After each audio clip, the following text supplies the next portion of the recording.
La llegada del tren a la estación de La Ciotat, rodada por Louis Lumière, hoy sabemos, gracias al historiador Jean-Claude Séguin, que se rodó en 1897. Es la ciudad cerca de Marsella, donde tenían su finca privada enorme, que todavía se conserva, la familia Lumière. Una película, por tanto, rodada hace 120 años.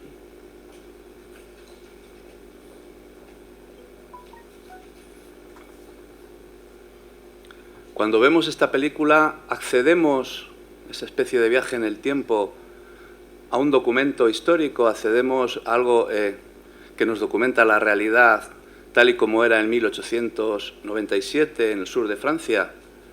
Bueno, eso es lo que dice el ideologema de la ventana.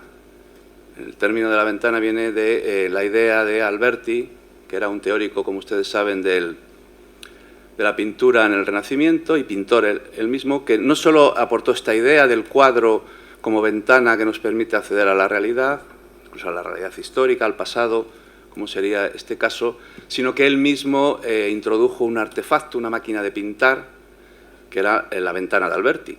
Era un bastidor transparente, cuadriculado, una especie de malla que permitió a los pintores desarrollar la pintura figurativa, perspectivista, que es típica de su época, ¿no? A lo largo de todo el siglo XV. El ideologema de la ventana de Alberti se podría transponer a esta ventana que hemos abierto aquí ahora mismo en la pantalla blanca que hay al fondo de la sala y que nos ha transportado supuestamente a esa realidad. Por tanto, estamos hablando del realismo, ¿no?, que es el gran tema al que le da vueltas André Bazin en el libro que nos sirve de referencia para el título de este congreso, que es el cinema, ¿no? El realismo. Por tanto, esto tiene que ver con la ideología del realismo y esos dos grandes movimientos que hay en la historia del pensamiento filosófico, que son el realismo. Para mí son los dos grandes. Hay más, claro, más contraposiciones, pero estaría el realismo y el idealismo. ¿Es, por tanto, esto una ventana? ¿Podemos ver la realidad? ¿Podemos ver el pasado gracias al cine? Por aquí dicen que sí. Bueno, no está tan claro, ¿eh? Y toda la crítica cinematográfica que se ha hecho, sobre todo a partir de la Segunda Guerra Mundial, y ya André Bazin lo planteaba también, el tema del realismo es un tema problemático, que se ha hecho esa idea ingenua, es que el cine no es una máquina que nos devuelve sin más una realidad inmanente, sino que es una imagen fabricada, construida, tan fabricada o tan construida como puede ser la pintura, por muy figurativa y aparentemente realista que sea, ¿no? Es una imagen construida porque, en primer lugar, el encuadre, que es algo que enlaza el cine con la pintura y con el marco teatral también, nos devuelve a la toma de posición del que ha filmado, es decir, a su punto de vista. Y como dice Georges Sadoul, y en eso tiene razón, el punto de vista de los hermanos Lumière, en cierta forma, refleja la ideología de la burguesía francesa, si es que existe eso, que eso sería otra cuestión, ¿no?, de finales del siglo XIX, ¿no? Y da el ejemplo conocidísimo de la película Salida de la fábrica de los hermanos Lumière. Dice Georges Sadoul que filma la salida de los obreros desde el punto de vista del patrón. El patrón muestra su fábrica, muestra a los obreros saliendo, pero no entra dentro filmando la explotación o el trabajo dentro de la fábrica.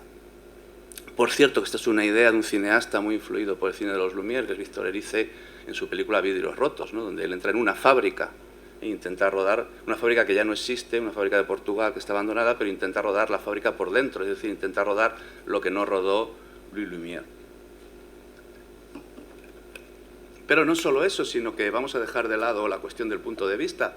Toda película supone una elección, supone adoptar un punto de vista y despreciar otros, y por tanto posicionarse, ¿no? Y por tanto ofrecer al mundo una imagen determinada en todas las infinitas posibilidades de imágenes que pudiéramos construir. Es que esa construcción, en concreto de esta película y casi todas las películas de Louis Lumière, reproduce de una forma asombrosa el proceso que llevó también a la pintura a construir un efecto de lenguaje, por así decirlo, que era la perspectiva, ¿no? El punto de fuga como máquina, como artefacto, está muy relacionado a todas estas máquinas de pintar, de Durer o de Alberti, con la construcción de la perspectiva, con la construcción de un espacio aparentemente tridimensional. y cómo transpone el cine de los hermanos Lumière, de Louis Lumière en concreto, este artefacto lingüístico que es la construcción de perspectiva, desde luego pues con el uso de la profundidad de campo. Curiosamente, André Bazin establece como 2 parámetros para el cine realista, que dice él, claro, la contraposición que hace André Bazin es entre expresionismo y realismo, ¿no? Entonces dice, estamos fuera del expresionismo, que es lo que él rechaza en el momento en que los cineastas trabajan la profundidad de campo y el plano secuencia, ¿no? Y pone el ejemplo de este rescate de la profundidad de campo en 2 cineastas, que son Orson Welles y Jean Renoir. Claro, pero la profundidad de campo desapareció, ¿no? Durante muchos años estaba en Louis Lumière, pero desapareció, por ejemplo, en el cine clásico, en el cine de Hollywood posterior a los Lumière. Ya Méliès llega y pone un telón ahí y elimina toda profundidad de campo, ¿no? Pero es curioso que André Bazin diga que este es un índice, un indicador de realismo, cuando precisamente la profundidad de campo nos devuelve casi de una forma inmediata el uso de un artefacto, el uso de un artificio que nos da esa perspectiva, esa sensación de profundidad. Porque, claro, Louis Lumière no coloca su tomavistas en cualquier lugar, lo coloca ahí, en esa posición, en el andén, trazando esa diagonal, lo podía haber colocado en otro sitio, pero lo coloca ahí, trazando esa diagonal, para ofrecernos una profundidad de campo que enlaza directamente su imagen construida, elaborada, por tanto artificial, con esta pintura figurativa. Este es un ejemplo muy interesante, el tiro de caballo, porque Louis Lumière, en vez de mover la cámara, que era tremendamente sencilla y manejable, siguiendo los caballos, construye un gran angular, un objetivo gran angular, que en esa época era carísimo, se gasta un montón de dinero, lo construye él mismo en su laboratorio en Lyon, para rodar todo el tiro de los caballos desde el principio hasta el final sin que se desenfoquen, ¿no? Claro, ¿por qué? ¿Por qué no mueve la cámara? Porque no sabe, como dicen los libros, el tópico que circula en muchos libros de historia. No, porque él quiere construir precisamente con ese uso del gran angular, que luego rescataría Orson Welles, efectivamente, en el marco del cine de Hollywood, quiere construir la profundidad de campo. Y podemos poner muchos ejemplos. Esta es otra película, probablemente no rodada por Louis Lumière, pero Louis Lumière era muy preciso en las instrucciones que daba a sus operadores, donde de nuevo aparece la profundidad de campo. Pero no solo eso, sabemos que Louis Lumière tenía una gran relación con, comprador en un momento en que todavía no estaba tan valorada como lo estuvo después la pintura impresionista, en concreto era muy amigo de Manet, y bueno, y tiene una película como El puerto de Burdeos, rodada en 1894, el mismo año, con el mismo ángulo, la misma composición que el cuadro de Manet. En solo unos meses después, Louis Lumière se va a Burdeos, coloca la cámara en el mismo sitio desde donde se supone que retrató el puerto de Burdeos Manet y lo filma. Del mismo modo, otra película rodada en su finca de La Ciotat, que es La salida del puerto, en donde el uso que hace Louis Lumière de la luz, él no rueda en cualquier momento, rueda al atardecer, en contraluz, y fotografiando con esa composición tan pictórica, con el horizonte situado en esa línea, en los 2 tercios, ¿no? Reflejando sobre todo el movimiento de la gran masa de agua que remite directamente al cuadro también de Manet de La evasión de Rochefort. O los jugadores de cartas de Cézanne, ¿no? Fíjense en la composición del cuadro, yo creo que aquí la referencia pictórica es clarísima, es decir, Louis Lumière es consciente de cierta forma que él está incorporando códigos pictóricos a sus películas. Entonces, ¿es la realidad o es el trabajo de un pintor? Es el trabajo de alguien que elige una posición de la cámara, elige un momento del día para reflejar la luz, elige un tema, elige no solo eso, porque es un cuadro y es una representación. Hemos hablado del encuadre cinematográfico que establece el campo en la pantalla como algo que tiene que ver con el marco pictórico, pero también con la embocadura del teatro, porque Louis Lumière utiliza actores, bueno, actores no profesionales, familiares suyos, trabajadores suyos, por ejemplo, esas mujeres y niños que están ahí a contraluz despidiendo a los que salen en la barca, sabemos que es la cuñada, la hermana de Auguste Lumière, que yo no sé por qué, así como la mujer de Louis Lumière, que no sale prácticamente en ninguna película, la cuñada de Louis Lumière, que es el que rodó esta película, sale continuamente. Está la cuñada, están sobrinos, están familiares de Louis Lumière ahí, es decir, hay actores, esto está ensayado previamente, es un ensayo mínimo, pero lo hay. Y en la llegada del tren a la estación de La Ciotat, pues también. No sé si se han fijado en esa señora que aparecía ahí con dos niños. Esta es la madre de los Lumière. La madre de los Lumière con dos hijos, son niños, aunque aparentemente vayan vestidas como niñas, de Auguste Lumière. Y el que aparezca ahí la madre de los Lumière, y luego se han identificado a otras de las personas que aparecen ahí como empleados de los Lumière o familiares, demuestra que no estaban ahí por casualidad, sino que era ya algo preparado, algo ya ensayado. Además, la forma en que va vestida la madre de los Lumière, pues una forma muy endomingada, no es para ir en el tren a recibir a los que llegan, es algo que está ensayado, que está representado, que está puesto en escena. Pero es que además a Jean-Claude Segan, al historiador francés, le ha permitido establecer que esta película no era de 1895 como se creía, sino de 1897. Hay tres versiones, en el 94, el 95 y el 97, la llegada del tren a la estación de La Ciotat. Esta es la última, porque uno de los niños que aparece ahí es el famoso hijo, el hijo de Auguste Lumière, que aparece aquí con Auguste Lumière y su mujer en la famosa película El desayuno del bebé. Entonces, simplemente por un cálculo de la edad que tenía aquí el niño y la que tiene en la película, pues ha podido establecer incluso cuando se rodó. Entonces, vamos a ver, tenemos ahí, por tanto, una construcción, un artificio, una representación. Por tanto, no es una realidad inmanente ahí reflejada, sino que hay una elaboración, la construcción de un discurso. Cuando yo veo esa película, en cierta forma es como si alguien me dice un tren llega en 1897 a la estación de La Ciotat, al sur de Francia. Esto lo estoy diciendo verbalmente, con un discurso verbal, lo puedo decir con imágenes. Y quien introdujo esta reflexión en el campo del cine fue Christian Metz, que se suicidó en el año 93, pero fue uno de los grandes teóricos que introdujo la reflexión semiótica en el campo del cine. El cine es una construcción semiótica, es un lenguaje sin lengua, dice Christian Metz, un sistema de códigos fijos. Y sitúa ya Christian Metz, es el que sitúa, y esto es biólogo, fue muy fructífero y dio mucho juego al cine en el campo del habla, pero sin lengua, ¿no? Y plantea que hay una sintaxis del cine, que ya, bueno, esto ya es casi una vulgata, ¿no? Pero cuando él lo plantea en 1964, entre 1964 y 1968 son sus escritos que se recogen luego, ensayos sobre la significación en el cine, plantea que hay una sintaxis en la que el plano es la menor unidad sintagmática de la película y la secuencia sería el gran conjunto sintagmático, ¿no? Luego está su conocida obra de la gran sintagmática del film narrativo, porque él sitúa siempre la sintaxis del cine del lado de la narratividad. Y luego, desde el punto de vista de la semiótica, toda película es narrativa. Antes se ha dicho en la mesa, creo que ha sido José Miguel, que el cine actual es imagen y no es narración. Discrepo totalmente. Siempre que vemos una película, aunque dure unos segundos, como esta que hemos visto, hay una narración, se está narrando algo, y no puede haber imagen sin narración. Y eso el que lo documenta teóricamente es Christian Metz.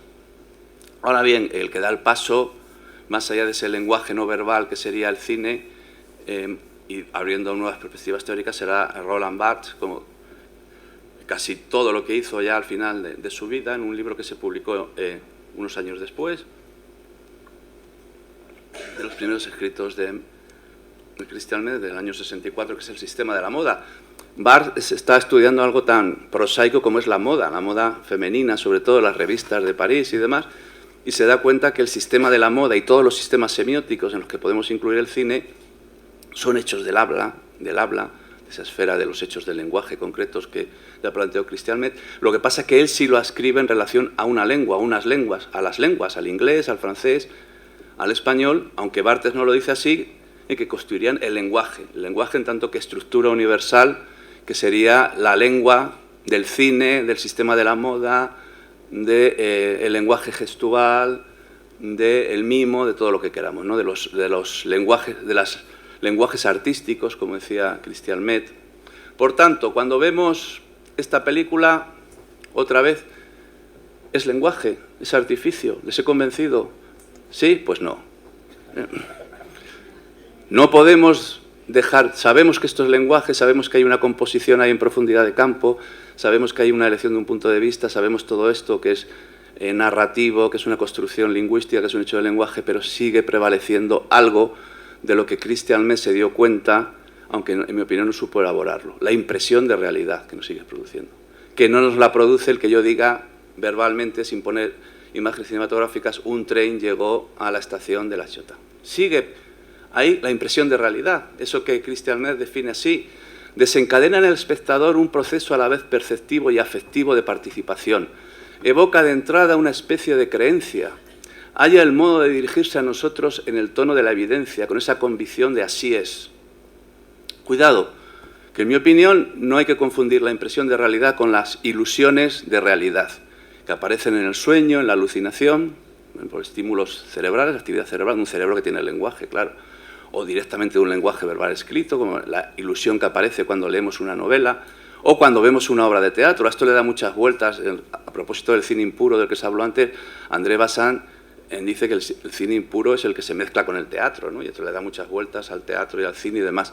Son ilusiones, incluso cuando uno habla con un psicótico, y sobre todo si es alguien que tiene una inteligencia y que es alguien inteligente y un cierto nivel intelectual, te dice, no, si yo la alucinación sé que es una alucinación, ¿eh? No le produce ninguna impresión de realidad. Ahora, a mí no me saca nadie de la alucinación. Es decir, hay una realidad en la ilusión afectiva, hay un apego afectivo a la ilusión muy potente, como es el que sufrimos cuando leemos una novela o cuando vemos una obra de teatro. Es decir, desde un punto de vista de los afectos y de las pasiones, estamos totalmente entregados a esas ilusiones, y por eso funciona la novela, funciona el teatro, y por eso el sueño y la alucinación tienen esos efectos. Entonces, en este sentido, discrepo en esa metáfora que se utiliza tan a menudo de que el cine y el sueño son iguales o equiparables. No. En el cine hay ilusión, por supuesto, hay ilusión de realidad, como en la novela, como en el teatro, pero hay algo que no está en una alucinación, ni está cuando vemos una obra de teatro, ni cuando leemos una novela, que es esta extraña impresión de realidad. Y yo creo que la pregunta que nos tenemos que hacer no es ¿qué es el cine? A mí, en el fondo de esta pregunta, ¿qué es el cine?, late la verdadera pregunta. La verdadera pregunta, ¿cuál es? ¿Qué es la realidad? ¿Qué es la realidad? Porque André Bazin le dio muchas vueltas. En el fondo es la pregunta que se plantea André Bazin, si uno lo lee despacio, sus escritos, sobre todo los más interesantes recogidos en ese volumen de qué es el cinema. Él se plantea la cuestión del realismo y en el fondo se está preguntando qué es la realidad. Y lo que nos desvela el cine es precisamente que la realidad es una impresión. No es que la película nos produzca algo extraño como es la impresión de realidad, sino que la película nos ha desvelado que la realidad es una impresión, algo que se graba, es por tanto también un discurso, una trama, un hecho de lenguaje. Es decir, no es que haya que contraponer el cine como hecho de lenguaje frente a la impresión de realidad, no. La impresión de realidad lo que nos desvela es algo oculto en la propia realidad, que la realidad está construida como una trama, impresa, ¿no? Y esto tiene que ver con el desarrollo de la óptica y con tres aparatos que están en la historia de la ciencia, que son el telescopio, el microscopio y el cinematógrafo. El telescopio, esta es una imagen del libro de Descartes sobre óptica, es cartesiano totalmente, es aquello que nos permite acceder a una realidad que está mucho más allá de nuestra mirada empírica. El microscopio nos muy lejana de nuestra mirada empírica. El microscopio nos permite hacer una realidad que no conocíamos, no sabíamos que existía un mundo microscópico, de seres microscópicos, hasta que no tuvimos el microscopio. Nos permite hacer una realidad microscópica y, por tanto, se desarrollan en el plano de la física. La propuesta que les hago es que el cinematógrafo es un aparato óptico que se desarrolla en el campo de la metafísica. ¿Por qué? Porque se coloca al nivel de la mirada empírica. No se coloca como el telescopio más arriba ni como el microscopio más abajo. Y lo que nos desvela es esto que vemos aquí en esta representación de unos topógrafos que están topografiando un paisaje con este aparato que se colocan delante. Es decir, esta es la metáfora de lo que todos hacemos. Todos vemos la realidad con un aparato.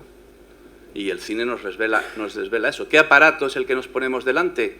Por supuesto, el lenguaje. Es decir, esta ventana de Alberti, aquí tenemos un pintor, es un grabado de Durero, pintando a una mujer, supone que en un cuadro realista, aprovechando ese bastidor segmentado, utilizando la ventana de Alberti. Pero, curiosamente, cuando llega al cine, la pintura empieza a pintar de una forma mucho más contundente la realidad. En la pintura se da cuenta que la realidad es el bastidor. Es decir, que nosotros vemos la realidad siempre a través de un bastidor. Y esto nos lo acaba de desvelar el cine, y esa es, yo creo, su gran aportación antropológica a finales del siglo XX. Por eso la pintura empieza a pintar el bastidor, a pintar la ventana de Alberti, a pintar la trama, Mondrian, Paul Klee.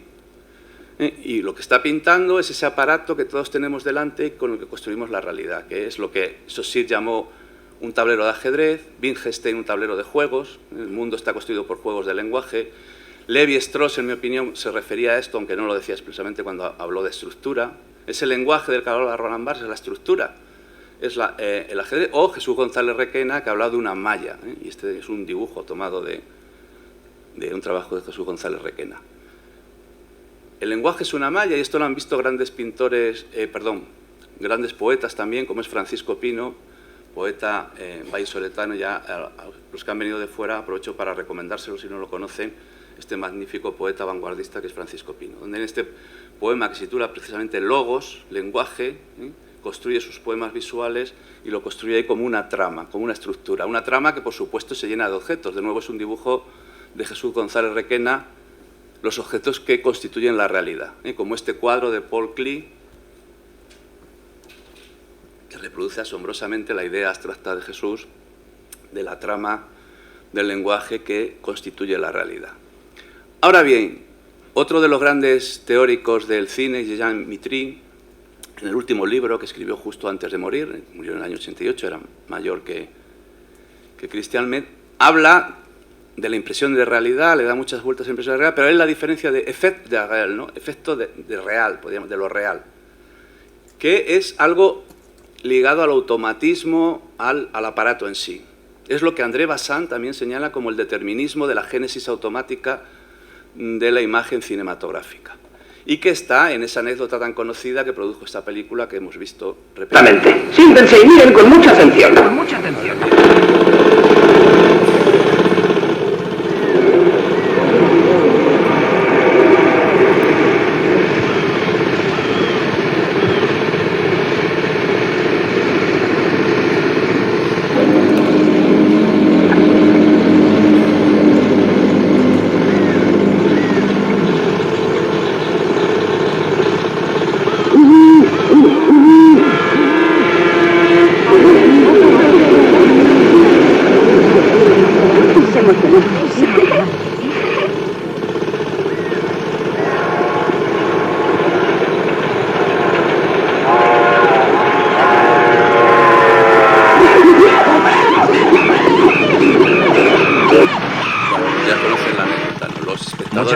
Se echaban para atrás. Ese tren va a más de 100 millas por hora.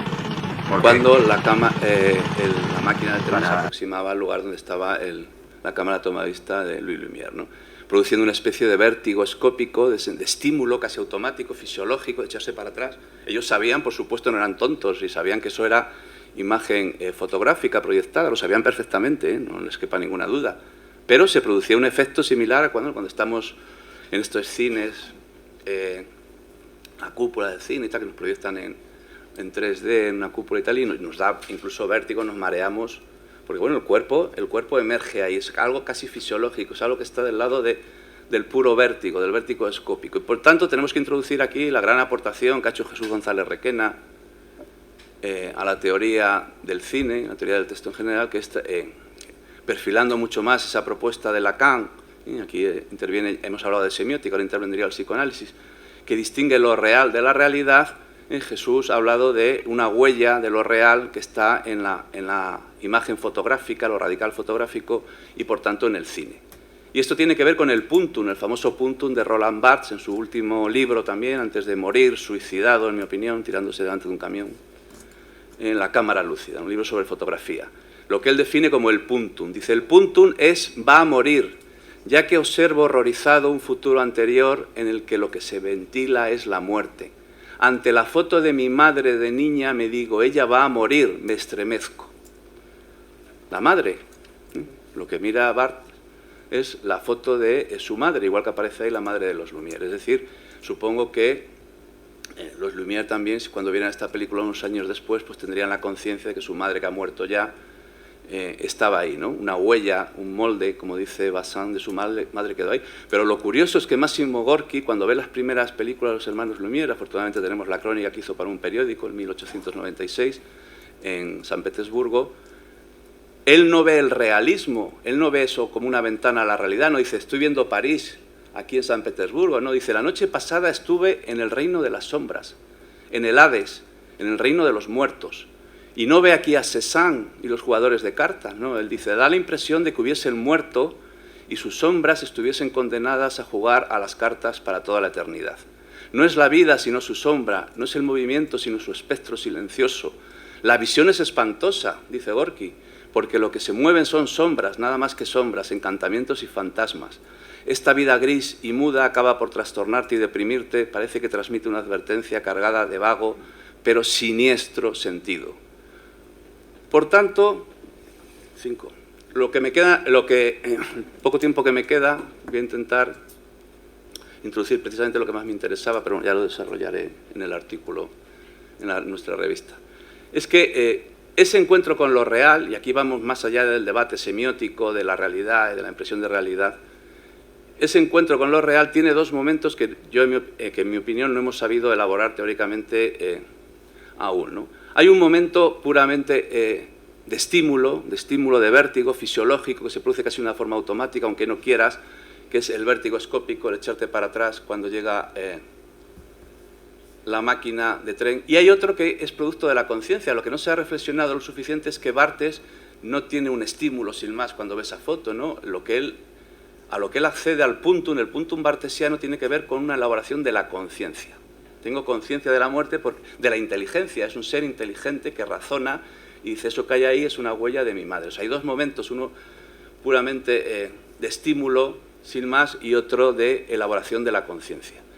Y aquí quiero introducir al gran filósofo Javier Zubiri, que es, si uno pone en Google impresión de realidad en español, no en francés, sale Zubiri por todos los lados, porque Zubiri es el que aporta esta gran idea, impresión de realidad en el campo de la filosofía y en el campo de lo que él elabora, que es una metafísica de lo real. Una metafísica que reflexiona sobre qué es la realidad.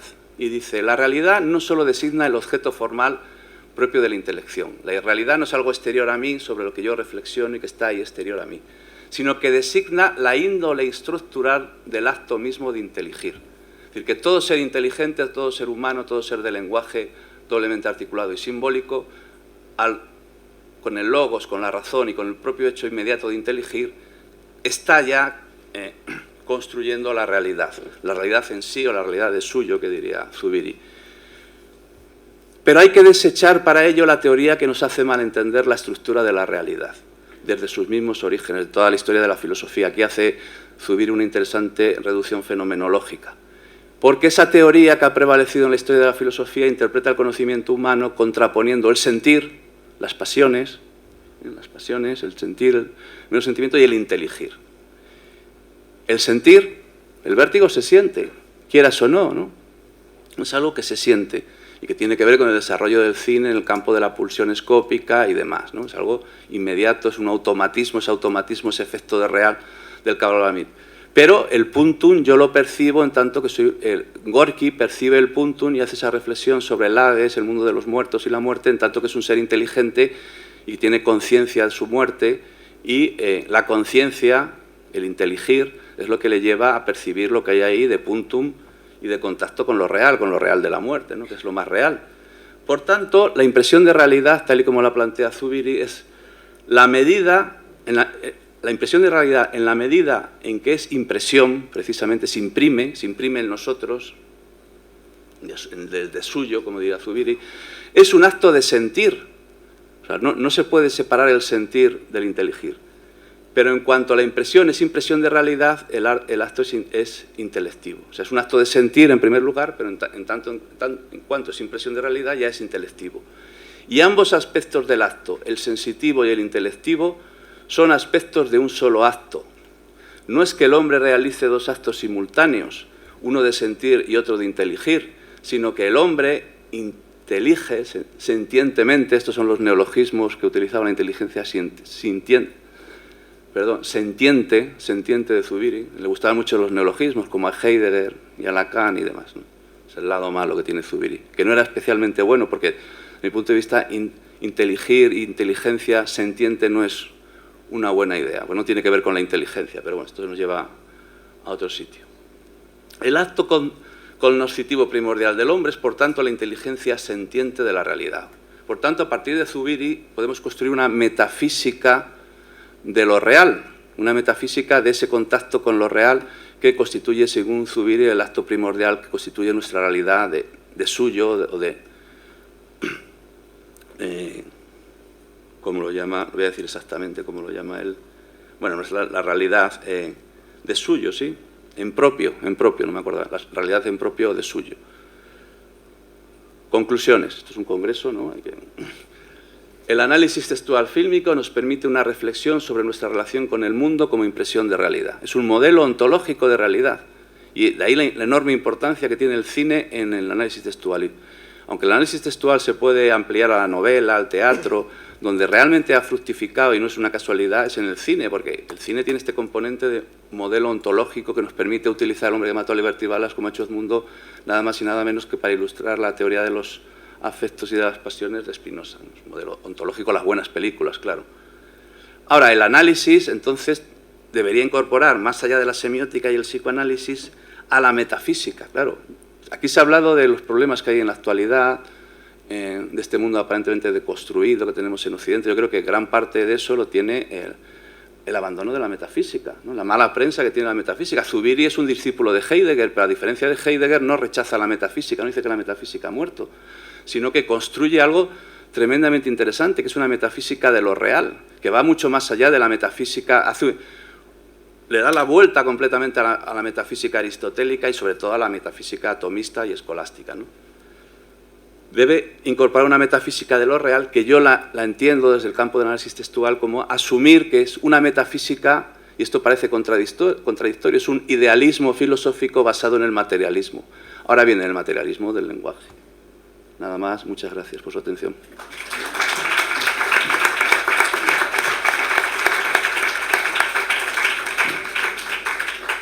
Muchas gracias, Luis. También una conferencia muy sugerente y que a buen seguro va a provocar preguntas entre el público.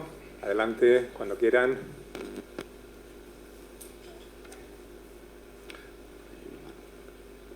Ya, allí.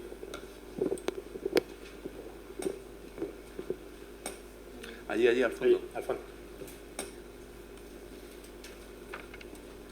Hola, buenas. Me ha interesado lo que has dicho, aunque era una anécdota para explicar otra cosa, pero el tema de la madre de los Lumière, por ejemplo, yo es algo que tiene que ver con algo que estoy estudiando, pero ¿en qué manera esa persona, al ser una impresión, deja de ser, o en qué manera es persona y personaje, ¿no? Al convertirse, digamos, en una impresión fotográfica? No sé si a lo mejor me estoy yendo por las ramas, pero bueno. Estás planteando nada más y nada menos que el tema de Blade Runner 2049, ¿no? ¿Dónde está la persona, dónde está el alma y dónde está la imagen? Tremendamente interesante la película. A mí, aunque aquí se va a escandalizar mucha gente, me gusta más esta versión de Villeneuve que la de Ridley Scott, ¿eh? Ya lo sé que es una especie de anatema, ¿no? A mí...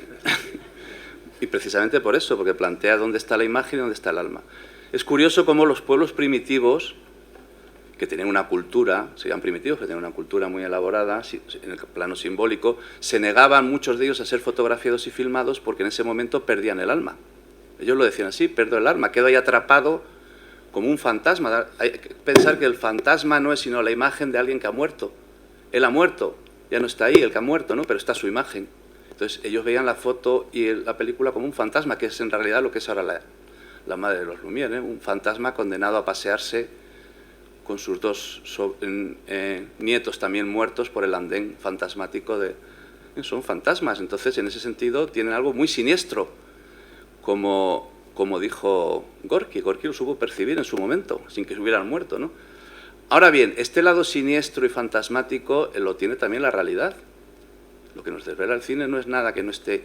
El problema del ser humano es cómo elaborar ese roce con lo real que nos desvela el cine. O sea, lo que he planteado es que el cine es un hecho antropológico que nos revela, que igual que el microscopio nos abre una realidad física desconocida, que ha dado lugar incluso a la física cuántica, las partículas y las nanopartículas y las partículas subatómicas, y el telescopio ha dado lugar al desarrollo de la astronomía y tal, el cine ha dado lugar al desarrollo de la metafísica.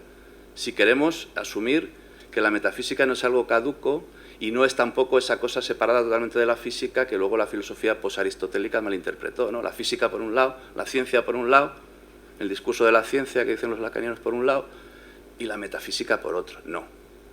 La metafísica es un instrumento esencial, no hay filosofía sin metafísica.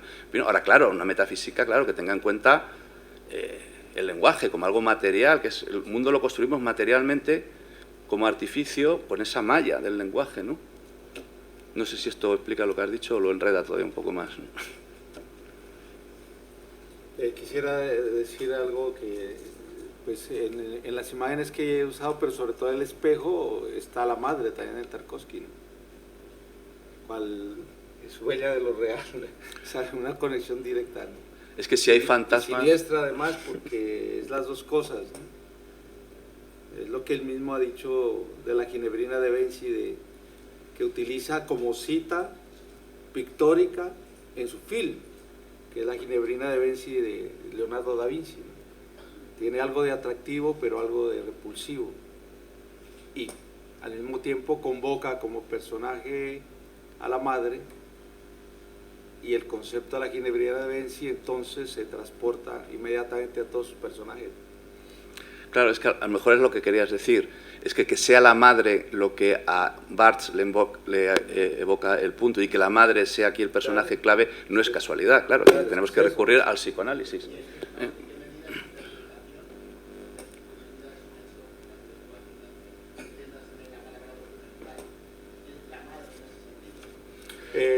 Permítame, por ejemplo, una de las primeras ideas de Tarkovsky, se llamaba El Día Blanco, porque se retomaba de un poema del 47 del padre. En El Día Blanco y en los diarios él escribe que su guión original era entrevistar a su madre haciéndole por lo menos 100 preguntas durante varias sesiones, pero en donde ella no viera la cámara. Iba a hacer una entrevista con una cámara oculta a su madre, en una especie de documental, ¿no? Sobre si es interpretación o no, bueno, esto es un tema clave, ¿no?, en análisis textual. Como dice Jesús González Requena, el análisis textual no es una hermenéutica, no plantea una hermenéutica, plantea una lectura. En la foto de Barthes está su madre, ¿sí o no? Está. Ahí está la madre de los Lumière, está, ¿no? Entonces, vamos a leer. Es que, curiosamente, muchas veces empezamos a interpretar y no nos atenemos al pie de la letra, como decía Roland Barthes, ¿no? Desde el punto de vista del pie de la letra están ahí. Entonces, es más lectura en principio que interpretación. Por supuesto, en el campo del lenguaje, las connotaciones y todo se entrelaza, pero partimos de considerar que si está ahí la madre será por algo, ¿no? Y en las películas de Tarkovsky, si está la madre y le dedica tanta atención, será por algo, ¿no? Eso no es interpretación, está ahí, ¿no? Espera que te den el micro, por favor. Sí, buenas tardes. Perdón, que me habían pasado el micro. Hablo. Luis,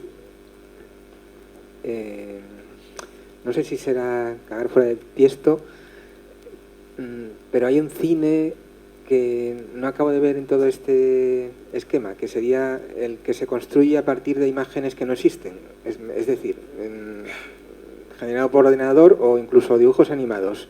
¿Dónde podemos adscribirlo en este sistema? Claro, eso es muy interesante. Yo, de hecho, en mis clases de historia del cine, en la cátedra, siempre digo que hay dos historias del cine. Una historia del cine de dibujos animados, está en Émile Renaud. Curiosamente, el cine de dibujos animados nace mucho antes que el cine fotográfico y tiene unos tiempos diferentes. Por ejemplo, la gran película clásica, en mi opinión, del cine de animación es El Rey León de Disney, que es un momento en que ya en el cine fotográfico nos hacen casi clásicos, ¿no? O sea, tiene tiempos diferentes. Pues hay que situarlo en otros sitios. Es decir, esto tiene razón André Bazin, no sabemos qué es el cine, pero tiene que ver con la fotografía y con el movimiento y el espacio que genera, la impresión de espacio realista que genera el cine, y eso lo genera la fotografía. En el momento que es una imagen ya dibujada, manipulada, pues eso tiene que ver con una ilusión. Cuidado, una ilusión. Sí, eso también es muy importante y lo tendremos que analizar.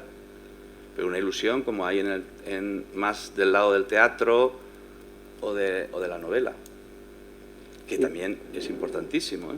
Y luego estaría Pero lo fotográfico es esencial en el cine, ¿no? En este debate sobre qué es el cine. Cuando se combinan los dos en un mismo fotograma.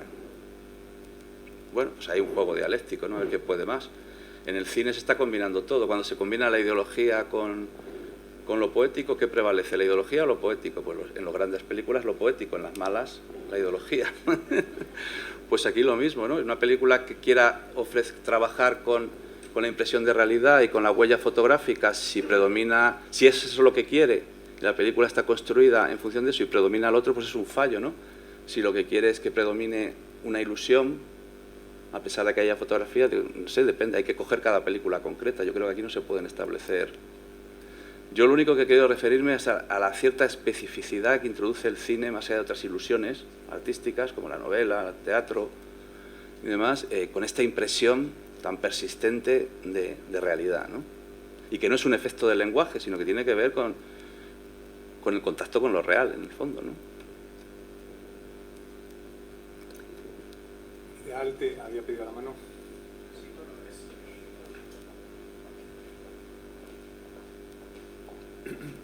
Nada, es una pregunta muy fácil, pero bueno, tú la has comentado al principio, ¿no?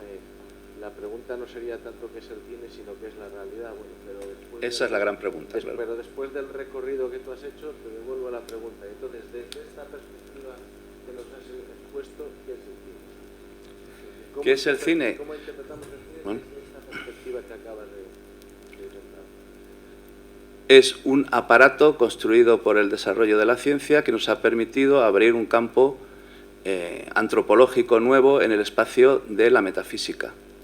No de la física como lo hablen el microscopio o el telescopio. Como Vidal es periodista, quiere un titular, ¿no? Pues nada, te lo doy. El cine es un aparato metafísico. Basilio, por favor. Sí, y que sería el arte. El arte. El cine como arte. Adelante.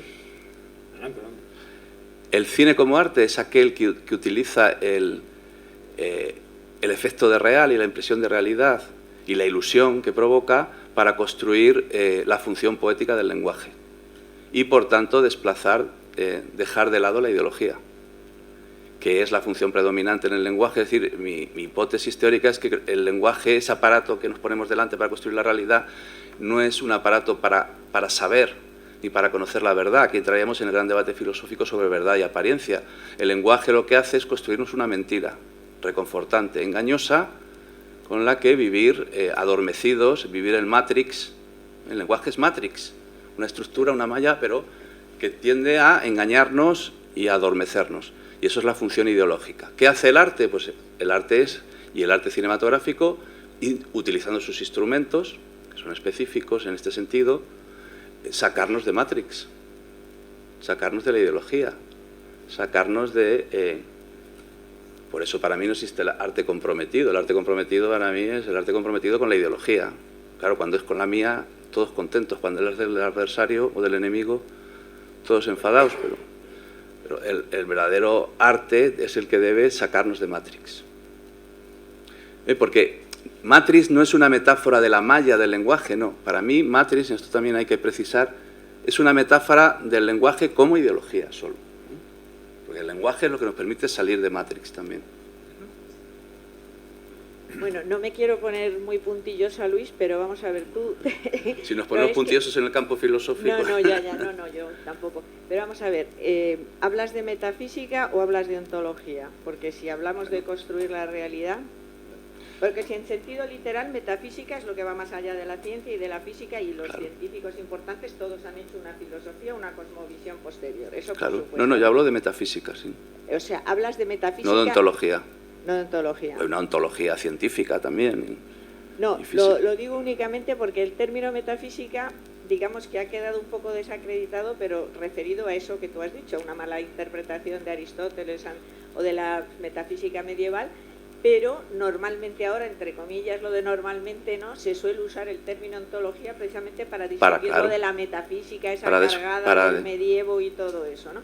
Y creo que además a Zubiri no no le pega mucho ese sentido tradicional, porque él es muy heideggeriano y además lo que trata es de superar la metafísica de Descartes, es decir, cuando Descartes intenta separar el sentimiento de la razón, pues ese corte, justamente, que es el que hace la metafísica tradicional, es el que justamente Zubiri trata de cortar, ¿no? Por eso hay un momento ahí en que no... Ya, pero él habla de metafísica. Sí, sí, o sea, lo de metafísica de lo real lo dice él, no lo digo sí, yo. no, metafísica de lo real. Ya. Y no solo eso, cuidado, no nos olvidemos, porque esto no era el tema aquí, pero Zubiri construye su metafísica de lo real para contraponer las 5 vías tomistas en una vía universalis de acceso a Dios. A Zubiri lo que interesa es la metafísica de lo real como forma de ascender a Dios, que es lo que a mí me interesa también, por cierto. Bueno, en ese caso... Si sí. no te parece metafísico eso... No, ya sí, ya tengo claro. como meta final. Esa me parece súper metafísico. Pero vamos, además para eso lo hace Zubiri, ¿no? Que la meta final era esa, ¿no? Claro, en Zubiri, ¿eh? Sí, ya, eso ya, ¿no? Ahora, con lo que se refiere al lenguaje, ¿no? Eso es una aportación tuya. Eso no está en Zubiri, claro. Eso ni en Heidegger, ni en Gustavo Bueno. O sea, hay como un aparato, digamos, que va un poco más allá de lo físico, pero íntimamente relacionado con un aparato neurológico que nos permite de esa manera, maquínicamente, captar la realidad, sentirla y entenderla. Por eso digo que es materialismo. Sí, claro. Porque es la materia del lenguaje. ¿De qué está hecho el lenguaje? De fonemas y morfemas. Me ha sonado un poco incluso al Chomsky de los primeros tiempos. Claro. Yo creo que el gran error de Gustavo Bueno es empeñarse en un materialismo filosófico, ¿no? Hay que ir. Claro, el gran error de Gustavo Bueno, que es un filósofo que a mí me interesa especialmente, es que no asume el giro lingüístico de Richard Rorty. Entonces yo, gracias a Jesús González Requena, que es el que me ha abierto los ojos en la importancia del lenguaje, y quiero aquí agradecérselo públicamente y tal, cuando leo a Heidegger o leo a Gustavo Bueno o leo a Zubiri, digo, pero estos, claro, no están teniendo en cuenta el lenguaje, que es claro, lo que da el giro total. O sea, Zubiri se queda ya atascado, aparte que utiliza el término inteligencia, que ahora mismo por el desarrollo de la neurociencia y el estudio de los animales, sabemos que hay animales súper inteligentes, los delfines, el pulpo es súper inteligente, no es una cuestión de inteligencia. Y él, luego, como eso se le queda corto, en la trilogía sobre la inteligencia sintiente, utiliza logos y razón como momentos posteriores, entonces ahí se lía, en mi opinión, no es inteligencia, es conciencia, que es lo que él rechaza, precisamente. El gran error, en mi opinión, de Zubiri es que rechaza el término de conciencia y quiere hacer algo como más moderno, que es el inteligir, ¿no? La inteligencia. Pero el problema del ser humano, como demuestra Blade Runner, no es la inteligencia. Blade Runner 2049, es la buena. No la he visto todavía. No es la inteligencia, son súper inteligentes, hasta los hologramas. Todos son inteligentes. Lo que no hay es un acto biológico, que es el acto de nacer. En eso la película lo clava, ¿no? Que tiene que ver con bueno, claro, es que tenemos que ir a Zubiri, ¿no? Cuando él habla el estímulo puramente corporal, fisiológico. Claro, es que la metafísica de Zubiri va más allá, no separa lo biológico del acto de nacer, como hace Villeneuve, es un gran cineasta, en mi opinión, en Blade Runner, no separa lo biológico de la inteligencia. Porque inteligentes son los androides y son los hologramas y todas las máquinas que vamos a construir de inteligencia artificial. Pero, ¿y lo biológico? El animal, que es el hombre. Y Zubiri lo articula perfectamente, es lo que me interesa, claro. Es esa, no separar la inteligencia de las emociones, es su base fundamental. Pero yo uniría la conciencia a las emociones. O sea, ese vértigo que es como un impulso, como un estímulo, lo que él habla de estímulo, unirlo a la conciencia, porque Barthes no lo hace porque sea inteligente, sino porque tiene conciencia de ¿qué? Conciencia de la muerte.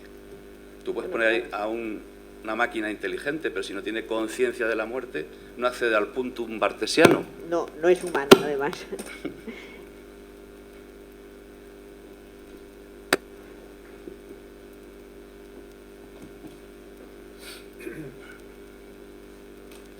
Claro, para Luis, a mí me surge una pregunta. ¿Solo una? Una, para empezar. Entonces, con el segundo Heidegger, ¿qué hacemos con él? Porque el segundo Heidegger sí que es un Heidegger del lenguaje y del desvelamiento de la verdad a partir del lenguaje en relación concreta con el arte. Es decir, el primer Heidegger, el de la negación de la metafísica, me parece estupenda tu lectura, pero me pregunto desde dónde, o sea, si te interesa o crees que puede tener validez ese segundo Heidegger de la Sí, LCE y hombre, de la por pregunta favor, por la Heidegger verdad. cómo va a tener validez, total. Lo que pasa es que Heidegger ciñe la cuestión del lenguaje a la ontología, es la casa del ser, ¿no? Eso es la ontología, ¿no? Si no me equivoco. Y lo que ha aportado Jesús González Requena a este campo del pensamiento, y aunque él no lo diga así en estos términos, es que el lenguaje nos lleva a lo óntico, no a lo ontológico, a lo óntico, es decir, a lo real mismo. Esa es la gran aportación de Jesús, que va más allá de Heidegger, los grandes pensadores, que lo tenemos aquí, ¿no? No le damos importancia, no, te lo digo en serio, que tú me has hecho ver que el lenguaje nos lleva a lo óntico, ¿eh? Que no es como lo plantea Gustavo Bueno, lo óntico y lo ontológico, no, es como lo plantea Heidegger, ¿no? O sea, que él no lleva el lenguaje allí, él lo deja como casa del ser. No estoy de acuerdo, te explico, no estoy de acuerdo en el sentido de que para Heidegger el lenguaje, en el momento en el que desvela la realidad y da las coordenadas del mundo, es precisamente lo que permite habitar el mundo. Claro, pues eso es lo ontológico, habitar el mundo, el ser que habita en el mundo y construye su realidad. La búsqueda del ser, estamos en el mundo, pero lo óntico no es el mundo, lo óntico es como lo define perfectamente Jesús con lo real, ¿no? Pero lo real no es precisamente lo que está más allá del lenguaje, porque no puede ser acotado por el lenguaje, para nosotros, y es inefable y tal y cual. En trama y fondo, esto es lo que aportamos ahora mismo al pensamiento, para nosotros, gracias a Jesús, no. En contra de lo que dice Lacan, eso, Lacan y los lacanianos son estrictos también, eso, con el lenguaje solo podemos rozar con el horror mismo de lo real, gozar, ¿no? El goce es el roce. No, lo que dice Jesús es que hay una vía simbólica a través del lenguaje, lo simbólico del lenguaje, a lo real, ¿no? Sí, pero Luis, perdóname, pero no entiendo la diferencia entre desvelar simbólicamente el mundo para poder habitarlo, que tú llamas ontología, y eso óntico, que implica habitar simbólicamente el mundo. No, habitarlo, no, soportarlo. Soportarlo. Soportar lo real, vivir con la conciencia de la muerte. Primer Heidegger. No empezar todos a alucinar ni... No, pero entonces estamos en el primer Heidegger otra vez. Quiero decir, estamos dando vueltas en torno a Heidegger otra vez. No, pero la diferencia, en mi opinión, entre lo que planteamos en Trama y Fondo y lo que plantea Heidegger es que nosotros admitimos o queremos pensar o estamos buscando, estamos intentando reflexionar sobre una vía humana a lo real, no vivir de espaldas a lo real a través del lenguaje. Surcos que traza, como dice Jesús. El lenguaje traza surcos en lo real, no lo hace ni habitable porque no podemos vivir en lo real es inhabitable, pero traza surcos de qué, de sentido, el lenguaje traza surcos de sentido, y eso es óntico, no es ontológico ya, es lo óntico, es... llámalo naturaleza, llámalo... de verdad no veo la diferencia entre soportar lo real y habitar el mundo, pero eso, si quieres, lo dejamos apuntado y lo hablamos. Vamos a pasar la palabra. A lo mejor es que eres demasiado joven todavía, ¿no? Pues sí que hay diferencia entre soportar el mundo, es un gran problema. Es que claro, digamos que la vulgata lacaniana ciega algunas cuestiones fundamentales en psicoanálisis, como por ejemplo que existe precisamente el acto de la palabra que nombra el drama del sujeto. Y eso es una idea esencial en Freud. Y es una idea que desaparece en el psicoanálisis lacaniano desde el mismo momento en que Lacan habla... lo que pasa es que como nunca lo dice, porque siempre esconde todas sus cartas, como buen taur que es, pero realmente es que lo que está haciendo es tirar de Wittgenstein, y además del primer Wittgenstein. Y por tanto lo real está totalmente en las antípodas del lenguaje, lo que supone una concepción muy pobre del lenguaje. Porque evidentemente el lenguaje es esa malla semiótica que tiende a tapar lo real. Pero la dimensión simbólica del lenguaje no es esa malla. La dimensión simbólica del lenguaje no es la lengua, es la dimensión de la palabra. Y la palabra es real. Esta es una magnitud que asombrosamente ignora todo el mundo y precisamente por eso hacen metafísica de la antigua. Es decir... para terminar de ser materialistas, tenemos que asumir la dimensión real, material de las palabras, que es una dimensión que está siempre escamoteada y, sin embargo, esa es la que constituye radicalmente el campo humano. Por lo demás, no es una idea tan original, en tanto que está prefigurada, por ejemplo, yo diría que es la novedad que está esbozada en el origen mismo de nuestra mitología, Digo, la judeocristiana, que es la más radicalmente moderna y materialista, y que empieza precisamente diciendo que en el principio fue el verbo. Y el verbo es la expresión más radical del acto de enunciación, es decir, de una palabra real, que en tanto se pronuncia atraviesa el mundo y deja un surco radical. Entonces, la versión wittgensteiniana es muy débil para plantear estas cuestiones. Y ahí ha fabricado un laberinto que en la práctica hace absolutamente incomprensible la terapia psicoanalítica. Por más que se invoque una y otra vez la clínica, que nunca se sabe cómo es, porque que se sepa, Freud publicó varios de sus casos clínicos, pero Lacan jamás publicó ninguno. Luego es una construcción mitológica lo de la clínica, ¿no? Pero en cualquier caso, si hay clínica, pasa por actos de palabra que atraviesan lo real, que son reales y configuradores. Esto es Freud, vamos, no es Lacan, claro. Y bueno, con respecto a Heidegger, si es que la dimensión del ser, no es lo real. La dimensión del ser es la dimensión misma de la palabra en su novedad radical, configurando el campo humano. Y por tanto es un desafío radical al mundo de lo real. Pero desde lo real, sencillamente porque hablamos, sencillamente porque si no estamos locos, es porque alguna vez cierta palabra extraordinariamente concreta y repetible que llegó en el momento justo hizo una auténtica hendidura en el cerebro de cada uno de nosotros. Y si no se hubiera producido esa palabra tan dolorosa, estaríamos locos. Esta es otra idea fundamental que está en Freud.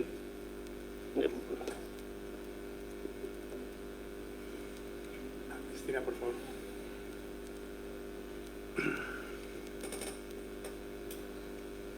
Aquí dentro. Un segundito nada más y también con respecto a Heidegger y a la muerte, ¿no? Creo que lo que dice Heidegger es que el que no es capaz de mirar de frente a la muerte y de alguna manera pues trata de vivir en Matrix, ¿no? Lo que no es una persona auténtica, o sea, no es persona. Luego, de alguna manera, no veo que haya demasiado problema. Vamos, quiero decir que en el sentido de que aunque no esté hablando estrictamente del lenguaje, alguien que es capaz de mirar a la muerte y ser auténtico, la soporta a la muerte de alguna manera, o sea, porque si no huiría y se metería en Matrix, ¿no? Yo creo que ahí en Heidegger sí que está claro que el ser auténtico es soportar precisamente la conciencia de la muerte. Pero de nuevo en el campo del Dasein, ¿no? Del ser ahí, el ser ahí, en la realidad. No, si ya contamos la trayectoria hacia Dios, que estamos en tu vida, claro. Entonces la trayectoria tiene un final y estamos hablando de otra cosa, sí. Yo me gustaría retomar la idea fuerte, que es para mí el nuevo de lo que te he oído de otras conferencias, del tema de la metafísica, ¿no? Y yo creo que además sigue estando un poco en la mente seguramente de muchos miembros del público. ¿Se puede hablar de una metafísica de lo real? De la realidad todavía lo puedo seguir, pero de lo real yo veo una contradicción lógica ahí, ¿no? No, en absoluto, porque entonces estás abandonando lo real al campo de la física, ¿no? De la ciencia, que lo reduce simplemente a fragmentos de lo real, elaborarlos en el campo epistemológico, ¿no? Que hace la ciencia, mira los fragmentos que coge por ahí, ¿no? Entonces ¿qué es lo real? ¿El campo de la física solo, no de la metafísica? Por otra parte, insisto, no, esto de metafísica de lo real no lo digo yo, lo dice Zubiri, de Zubiri, pero vamos, es el mismo problema. Si no somos realistas, entonces ¿qué somos? ¿Idealistas? Claro, porque en el campo de la filosofía hay que elegir entre una cosa y otra. Somos idealistas, y date cuenta que el idealismo es lo que ha dado lugar, esto nos llevaría muy lejos, claro, pero es lo que ha dado lugar al constructivismo y al relativismo, a decir que la realidad es todo un constructo. Hay gente, cuidado, y mucha gente, y más de la que se cree, porque como decía Gustavo Bueno, filósofos somos todos. Otra cuestión es la calidad de nuestra filosofía. Pero cualquier persona que ande por la calle, en el fondo, muchos de ellos creen que todo es relativo, que todo es una construcción, que no hay verdad. Estamos en la época de la posverdad, como dicen los periodistas. Todo eso, toda esa idea de la posverdad, del constructivismo, del relativismo, viene del idealismo. Entonces, si hacemos una crítica del realismo, o sea, hay que, en mi opinión, hay que trascender estas oposiciones realismo idealismo o materialismo metafísica. Por eso reivindico una metafísica materialista, claro. Pero materialista del materialismo del lenguaje, no de ese materialismo vulgar que dice que materia es esto porque es cristal, pero las palabras que yo estoy diciendo no son materia sonora, ¿no? Es materia que está impactando en el cerebro de los que me... ¿Puedo comentar algo? ¿Eh? Sí, ¿puedo adelante, comentar? por favor, adelante. Y luego, don Antonio. Vale. Nada más que dos cosas, yo llegué hace unos minutos, pero bueno. Sobre Heidegger, por un lado, y por otro lado sobre el tema de lo real, que es un tema que me interesa mucho tiempo, ¿no? Porque lo veo un poco en sombras todavía. Bueno, Heidegger, la última articulación que él hizo sobre su ontología, que lo designó con el término Lichtung, que quiere decir claro, o sea, un lugar despejado, por así decirlo, ¿no? Lugar despejado.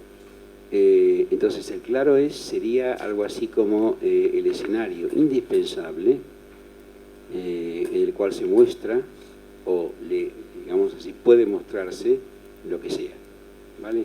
Puede ponerse de manifiesto. Si algo se pone de manifiesto ante el Dasein, como Heidegger diría, ¿no? Entonces podemos hablar de él, podemos hacer cuestión de algo, si no tenemos que quedarnos mudos, claro. Entonces es inevitable que haya un claro, que haya un lugar despejado desde el cual las cosas se revelan.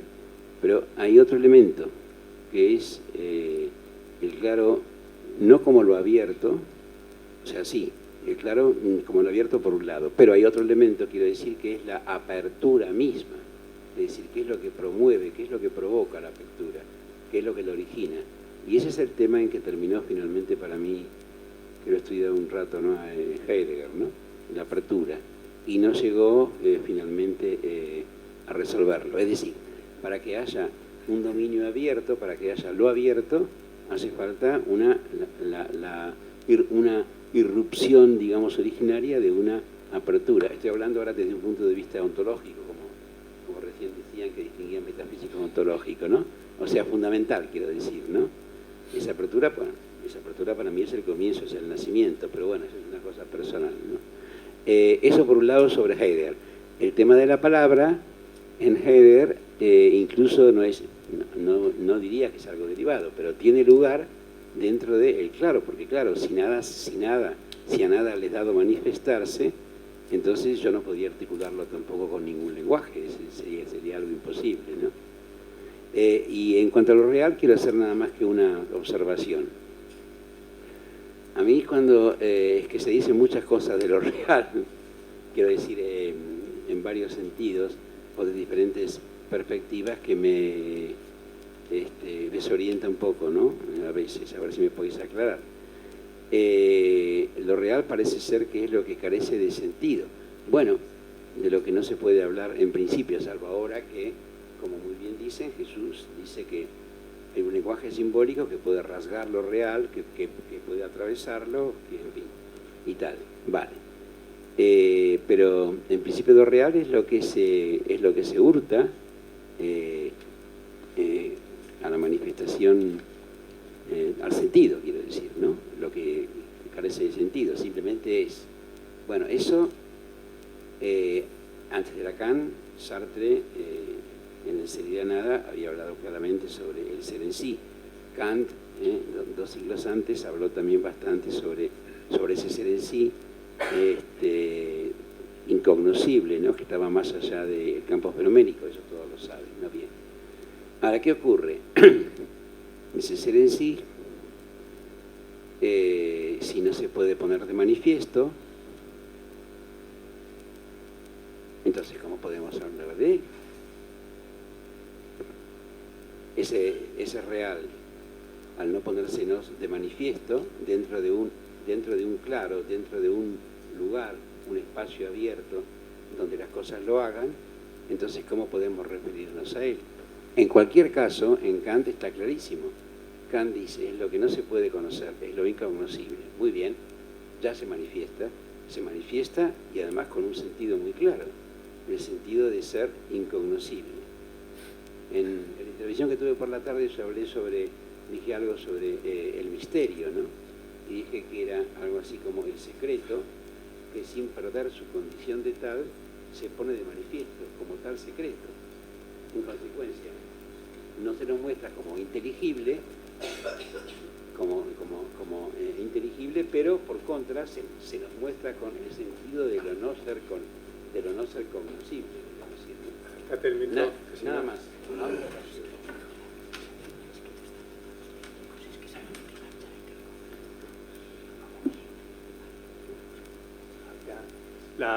Me dicen que tenemos que irnos. La última pregunta, por favor. Bueno, entonces esa madre que emerge pasado el tren, ese inteligir que dice usted, ¿es lo que comienza a quemar la malla? O sea, ¿es el punto de ignición de la película? Sí, podría plantearse así, efectivamente. Igual que lo que quema la malla del estudium de Barthes, que es la fotografía como estudio sociológico, político, histórico. Él está viendo fotos de Nicaragua y dice, bueno, esto me informa de lo que hay en Nicaragua, la guerra que había en ese momento en Nicaragua y tal. Pero de repente ve a su madre y eso, claro, rompe la malla entendida como Matrix, ¿no? Como ideología. Claro, y es un punto en una quemazón. Y ahí aparece algo. ¿Se podrá elaborar artísticamente o no? Claro, porque eso no está elaborado. Sí. Bien, no, ¿sí? Claro. Pero es la condición sine qua non para hacer algo luego en el campo de lo poético, ¿no? Atender a eso que emerge ahí y rompe la malla, claro. Como punto de ignición, siguiendo la terminología que nos ha propuesto. Inteligir se podría asimilar a punto de ignición. ¿Cómo? O sea, que inteligir ahí... No, lo que plantea Zubiri es que el punto de ignición se manifiesta como vértigo, puro vértigo escópico, porque ahí también hay una emergencia de algo que está del lado de la huella fotográfica, ¿no? Del molde fotográfico. Y además como inteligir, que yo lo llamaría conciencia. Yo precisamente en mi intervención he intentado no separarlo, sino articularlo, porque si no estamos un poco perdidos. ¿Qué es el punto de ignición? ¿Lo que punza? ¿El vértigo escópico o ese proceso de elaboración de la conciencia? Es que no se pueden separar. Muy bien, pues Julio, Luis, muchísimas gracias y muchas gracias al público. Seguimos mañana. Hasta mañana.